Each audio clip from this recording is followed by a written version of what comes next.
नमस्कार मित्रों, मैं पंडित अखिल शुक्ल, जय महाकाल आयुर्वेद। आज साल का 4 तारीख है और मैं इस दिन आपको एक नया वीडियो डाल रहा हूँ अभी, क्योंकि सिंगरफ काफ़ी दिनों से मैं प्रयास में था। मिलती तो है भारत में, मगर सब नकली मिलती है। तो ओरिजिनल सिंगरफ जो है, ये सिंगरफ अद्वितीय चीज़ है नपुंसकता के लिए। ये खून को पतला करती है। इसका मेन गुण आप समझ लीजिए कि रक्त को पतला करती है। तो जब रक्त को पतला करती है तो नपुंसकता में क्या होता है, जिसको मधुमेह रोग है, शुगर है, जिसको लकवा लग जाता है या उम्र के साथ साथ खून गाढ़ा होता है, तो उसमें पुरातन काल से हमारा सिंगरफ बहुत पुरातन काल से उपयोग होता आ रहा था। बस किसी कारणवश जैसे ही कोरोना काल चला 2-3 साल, तो सिंगरफ सुमात्रा जावा यहाँ से आता था तो आना बंद हो गया। और उसका फ़ायदा उठा के बहुत सारी आयुर्वेदिक चीज़ें ऐसी हैं जिसको कि नकली लोग बनाने लगे। राजस्थान में बहुत ही नकली सिंगरफ लेड डाल के बन रहा है, और जब लेड का उपयोग खाने में किया जाएगा तो आप सोचिए कितना खतरनाक होगा।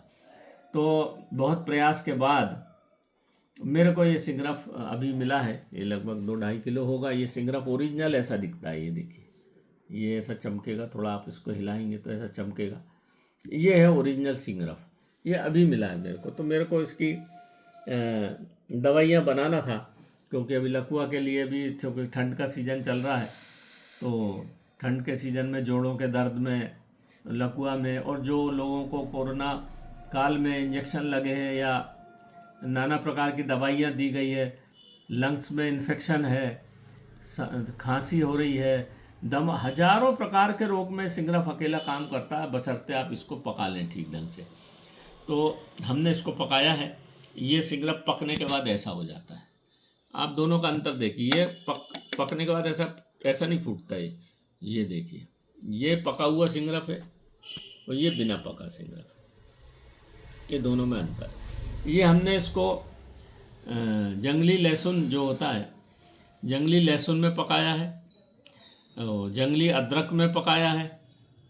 इस प्रकार से दो चीज़ से जब ये पकता है तो इसमें बहुत दिव्यता आ जाती है।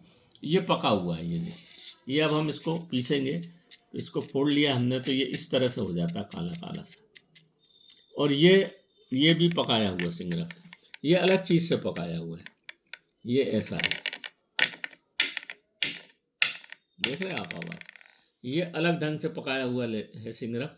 इस तरह से जिस अलग चीज़ों से जब सिंगरफ पकता है, अलग अलग चीज़ों से, तो उसके दिव्य गुण इसमें आते जाते हैं। ये पकाया है आपका काला वासा में।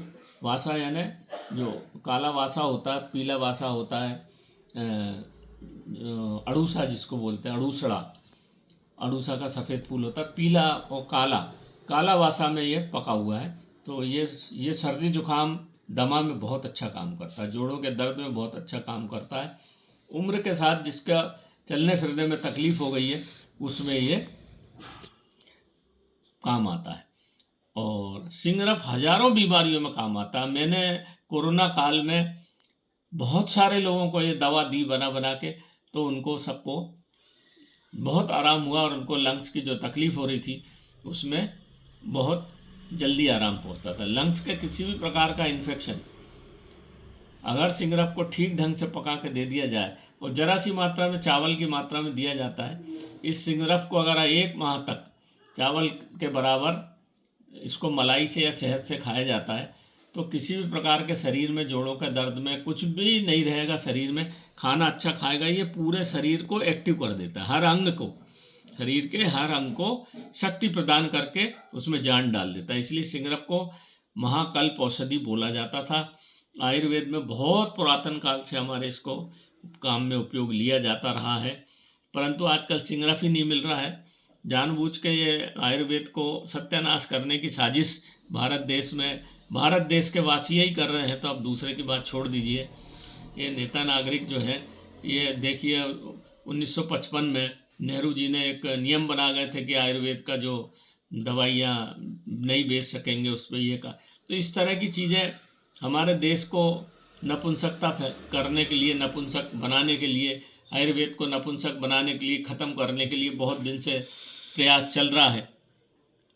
और मैं उपाध्याय जी का बड़ा शुक्रगुजार हूँ कि उन्होंने इस संबंध में जागरूकता पूरे देशवासियों में डाली है।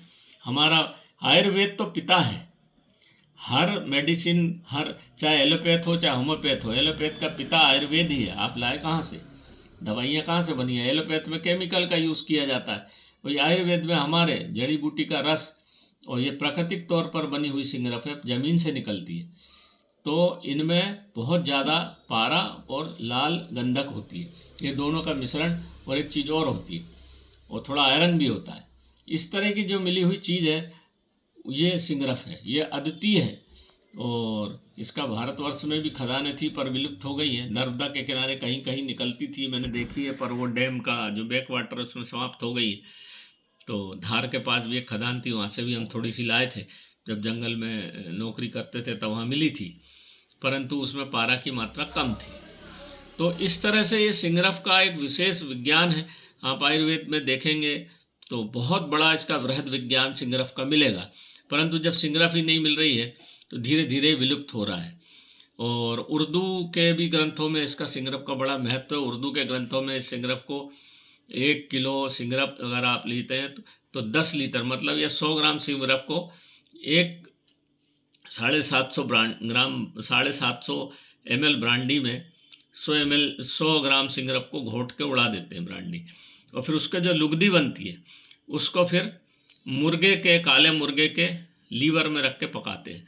वो जो सिंगरफ बनती है वो अद्वितीय। पर हम तो वैष्णव मार्गी हैं, इसलिए हम इस तरह का काम करते नहीं, पर जो हकीम लोग हैं वो बहुत इस तरह का काम करके और लोगों को बड़ा पुष्टता प्रदान करने के लिए यूनान में इसका प्रयोग होता रहा।